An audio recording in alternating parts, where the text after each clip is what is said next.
Ano ba talaga yung kailangan? Magbibigay ba tayo ng computer laboratory? O Ibig sabihin, Mr. Resource Speaker, while you are doing all this procurement, you have not made up your mind. Ma'am yun, nagamit na po natin to. Where are the computer sets now? The computers- Out of 11 billion allocation, bakit po 2 billion 75 million lang ang naging disbursement? Can we hear from DepEd? Yung 2023, ito po yung dinideliver pa lang ngayong 2024. Yes, ma'am. Madam Chair, I just wish to manifest my frustration about the significant delay, proper bidding, procurement, and delivery of all this ICT equipments. Ito po'y kailangan ng ating mga public schools na ito po ang dahilan kung bakit ang Philippine education ay nasa bottom ng ranking ng PISA. Mayroon naman po tayong budget in the Department of Education. Gusto ko po sanang tanungin, government official from the previous administration of DepEd, the time of the previous secretary. In 2023 po ba, ano po ba ang ratio natin ng teacher to computer set at ng estudyante to computer set? Madam Chair? Sino bang in charge ng computers? Admin? Maybe our director for, because the previous undersecretary for admin has resigned, Your Honor. But we have with us the director for IT, that's Director Pitagan. Maybe we could ask that he be recognized to explain and answer the question. With your permission, Madam Chair. Director Pitagan, you're recognized. Blessed morning to all. Ma'am, for the student ratio, currently we are one computer per... If I may interrupt, we are asking for the year 2023, sir, so we can relate it with the result of the AOM for 2023. Ma'am yun. For the 2023 fund, ma'am, the computer ratio is 1:9, meaning one computer, 9 students po. That is 1:9. One computer for 9 students. How about the ratio for the teachers? Ma'am, for the teachers, come on, we're getting the...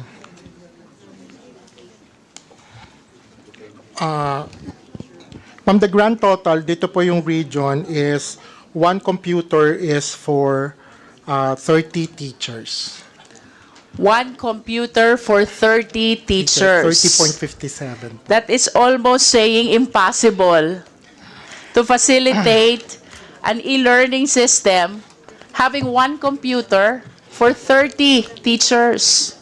And I believe, Madam Chair, that this validates the reason why the DepEd in 2023 requested and lobbied for an allocation amounting to 11 billion 361 million. In other words, sinuportahan po tayo ng Senado at ng Kongreso in addressing this need, in addressing this gap. However, if I may request the Secretary to flash the next slide.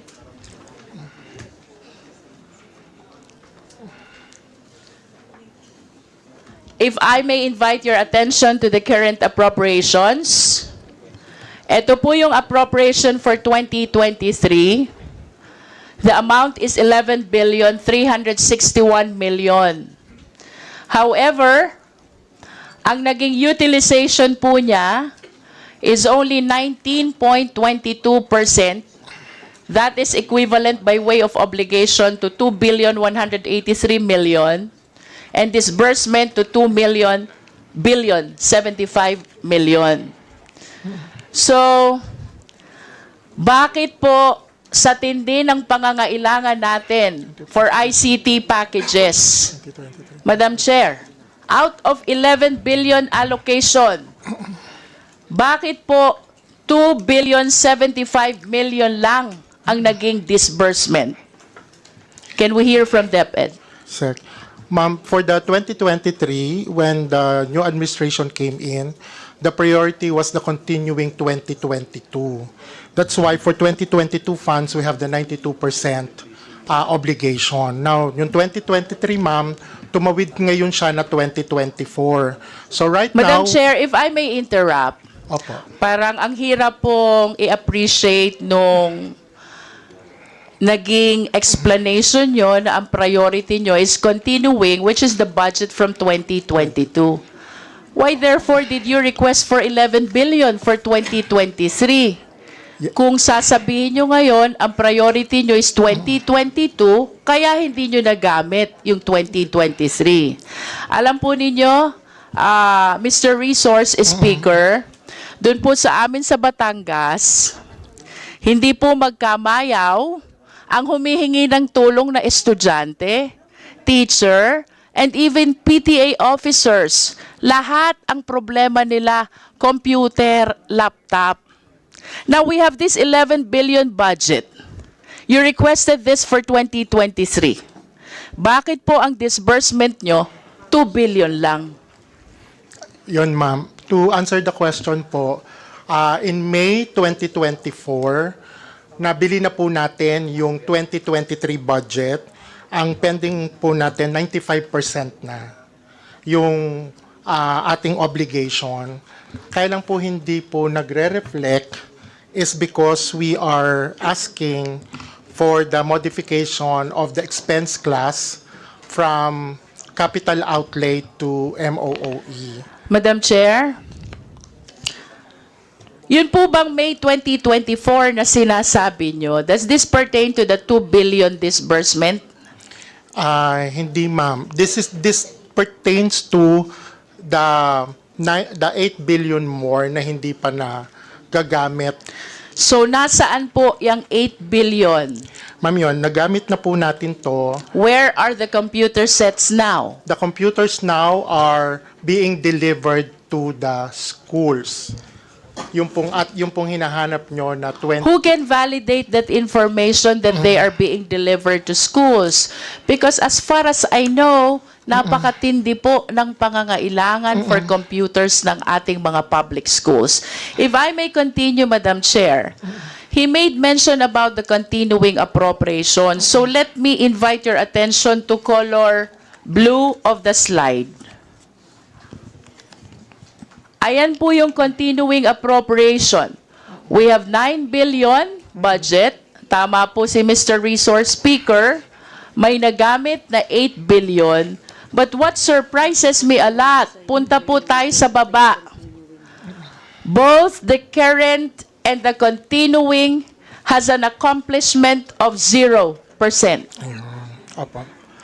Does our resource speaker validate this report? This is as of December 31, 2023. Yes, ma'am. And if I may add, Madam Chair, pagdating po natin dito sa accomplishment report, I hope the people of Batangas are listening to me. Para hindi na nila kulitin kung nasan itong mga computer. We're talking about 2,349 LC, 2,648 smart TVs, 12,022 laptops, 7,558 laptops. That is for current appropriation. And for continuing appropriation, Madam Chair, ang hindi po na-deliver, 6,770 packages. And the breakdown is 4,067 LC, 337 smart TVs, and 2,366 laptops, with 3,161 laptops for non-teaching personnel. This is as of December 31, 2023. Nasaan po itong mga equipments na ito? Madam Chair, Your Honor, yung pong pinabagit nyo na 4,067 laptops, na-deliver na po natin ang 91.47%. Yung pong sinabanggit nyo na 337 packages ng smart TVs, na-deliver na po natin ang 91.6%. Doon po sa laptop for teaching na 2,366 packages, 100% na po na na-deliver natin to para sa mga teachers. At yung pong laptops for non-teaching, na-deliver na rin po ito ng 100%. These are all accounted for the fund year of 2022. May we request the resource speaker to submit to us the documents proving all the delivery? Yes, ma'am. And can we go, Mr. Resource Speaker, to the current appropriation? Nasaan po itong 17,019 packages under the current appropriation? Okay. Under the current appropriation for the e-learning cards, that's 1,655 packages. Medyo mababa pa po yung ating delivery dito, which is 3.44 delivery because the contract, ma'am, the NTP was May to December. So ang target po before the end of the year, maibigay po yung lahat ng ELC. Sa STV naman, ma'am, it's the same. For 5,942 packages, it's 3.77% na po yung na-deliver. If I may interrupt, Madam Chair, in other words, the average percentage with respect to the delivery is 3% Yes, ma'am. out of the total number of packages. Yes, ma'am. Because the procurement of the current 2024 happened in January. Madam Chair, I hope that the DepEd, Mr. Resource Speaker, realizes that the specification when we talk about ICT change so fast. Hindi ko po alam kung paano nyo i-realize ito concerning the possible significant changes already with the specs of the ICT packages for which the current appropriation is originally allocated. Thank you very much for that very good observation.